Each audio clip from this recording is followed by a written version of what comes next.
નમસ્કાર. આજનો સુવિચાર.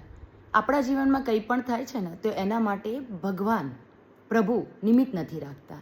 એના માટે મને એક રામાયણનો પ્રસંગ યાદ આવે છે કે જ્યારે હનુમાન દાદા માતા સીતાજીને શોધવા માટે લંકા ગયા હોય છે, ત્યારે શોધતા શોધતા અશોક વાટિકામાં પહોંચે છે. ત્યાં જુઓ છે કે 2-3 રાક્ષસીઓ બધી માતા સીતાના રક્ષા માટે ત્યાં હોય છે.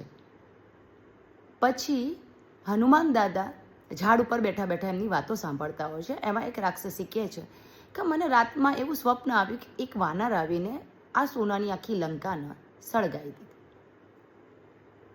હનુમાન દાદા વિચારવા લાગ્યા કે મારા પ્રભુએ તો મને આવું કશો આદેશ નથી આપ્યો.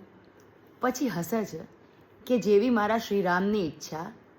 પછી તો માતાજીને મળે છે.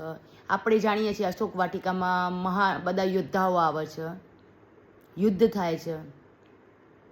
પછી હનુમાન દાદા ભગવાનની ઈચ્છાને માન રાખી, પ્રભુ શ્રી રામની ઈચ્છાને માન રાખીને ચરણે જાય છે. પછી ત્યાં જાય છે એટલે દરબારમાં વિભીષણ બધા હોય છે. ત્યારે રાવણ આદેશ કરે છે કે આને કે મારી નાખો આ દૂતને. વિભીષણ વચ્ચે આવે છે અને કહે છે કે જ્યારે આવી રીતે યુદ્ધમાં શાંતિ દૂત આવ્યું હોય તો યુદ્ધનો નિયમ છે કે આપણે એને મારી શકાય નહીં.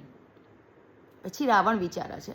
રાવણ કહે છે કે જે વાનર હોય ને એને એની પૂંછડી પ્રિય હોય છે, તો કે આ વાનરની પૂંછડીમાં આગ લગાવી દો. પાછા હનુમાન દાદા હસે છે કે મારા પ્રભુની જે ઈચ્છા હતી એ ઈચ્છા પૂરી ખુદ રાવણ કરી રહ્યો છે. તો વિચારો, પ્રભુ શ્રી રામની ઈચ્છા રાવણના નિમિત્ત બનાવીને પૂરી થઈ. તો આપણે પણ કોઈ વ્યક્તિ જીવનમાં ગમે ત્યારે પણ કોઈના સારામાં નિમિત્ત બનવાનો પ્રયત્ન કરીએ અને